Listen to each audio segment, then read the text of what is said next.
Welcome to the X Corner. I am here to add a little mutation to that superhero crew. I'll be covering the X comics for the week of February 6, 2019. This week we have 3 comics. Age of X-Men, the Marvelous XMen, number 1, Uncanny X-Men, number 11, and X-23, number 9. Spoilers, of course. We'll start with Age of X-Men, the Marvelous X-Men, number 1, written by Lonnie Nadler and Zach Thompson, art by Marco Fiala. We find ourselves in the Age of X-Men again, with the Marvelous X-Men. This team is a rapid response group, as we saw in the Age of X-Men Alpha. Here we see them responding to a forest fire in LA. LA seems to be just a forest and a mutant clone lab, since that's all we see. Colossus and Nature Girl save a bunch of animals, while the rest of the team are trying desperately to save a bunch of kids and unborn mutants in artificial wombs. Eventually the team gets everyone to the roof of the building, and Magneto flies the whole roof to safety. But X-23 had a flash of Gabby, the sister she never knew she had. She tells X-Men about it, and he lectures about the need for individuality, and that she indeed has a sister, but he can't see her. X-23 suddenly attacks, but X-Man stops her and erases her memories. Jean, meanwhile, gets a psychic signal about the free love movement headed by Apocalypse and Kitty Pryde. This comic wasn't what I expected. It was rather boring, and the art was like a cartoon adaptation. There were scenes and scenes of the team doing nothing, and then, when they were trying to fight the forest fire, they're next to useless. I don't know where this is going, or what it's setting up, but I've seen Storm put out much worse fires with a little bit of rain. I'm not sure if we're supposed to think these X-Men are ineffectual, but if we are, I definitely do. Also, for a comic where not much happens, we don't even get much character development. We get some overall plot ideas, where X-Men thinks that being individual is perfection, but that doesn't explain why he formed a team then. So far, so not good. I know it's a first issue, but that was what Alpha was for, to get the setup started. Now's the time to introduce the actual story. And all we'll get here is what we got in Alpha, but for longer and less interesting. Now I'm afraid that this Age of X-Men won't be the Utopia series I wanted. 5 out of 10.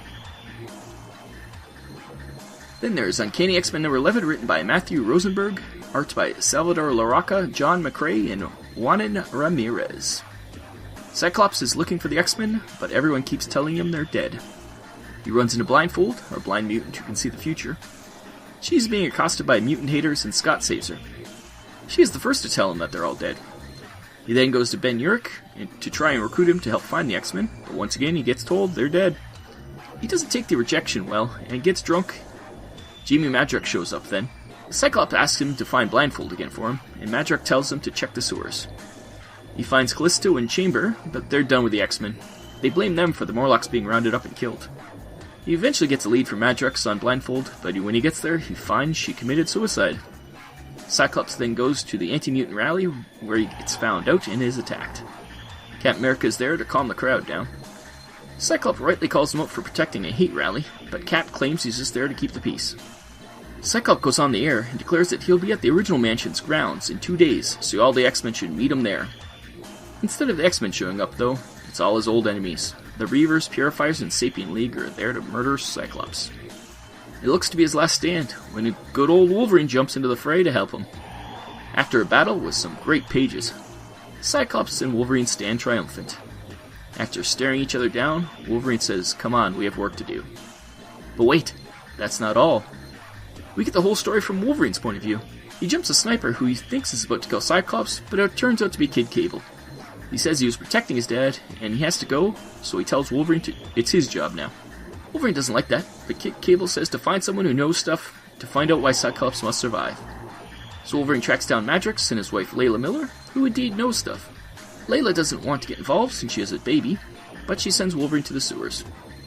Some One soldiers are hunting Morlocks, and he finds Callisto after killing those guys. She pretty much tells him to screw off also. He is then found by Blindfold, who tells him that he has to save Cyclops. Logan also sees Cyclops at the hate rally, but is chatting with Black Widow and Winter Soldier when the fight starts. He chastises Bucky just like Cyclops chastised Cap. Then we get the final scene where Wolverine is watching the enemies as they're about to kill Cyclops. He tosses his beer and jumps in. But wait, that's still not it. We get the last Blindfold story.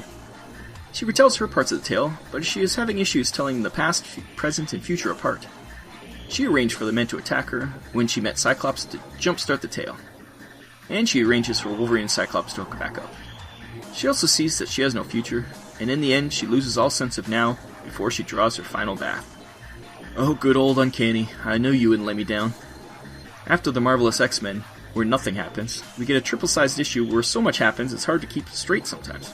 There are multiple precogs manipulating events, and it all leads back to the Logan with Scott reunion.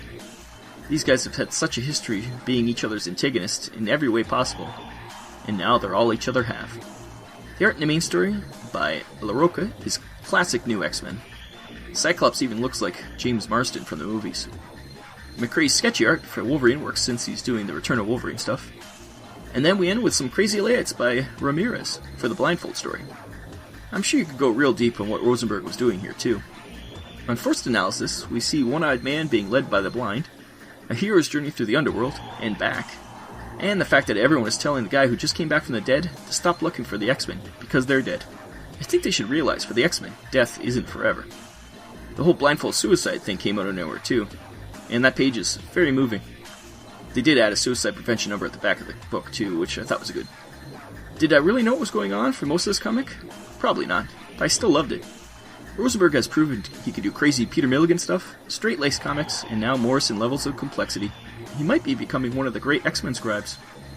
8 out of 10 for this comic, and I didn't like the implication from Blindfold that things aren't going to go well for Madrox. We just got him back.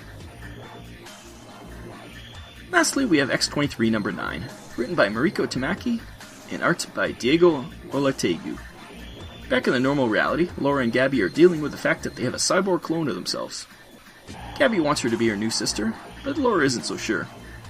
Beast figures out that the clone is imperfect and her DNA is damaged, so she doesn't have a healing factor.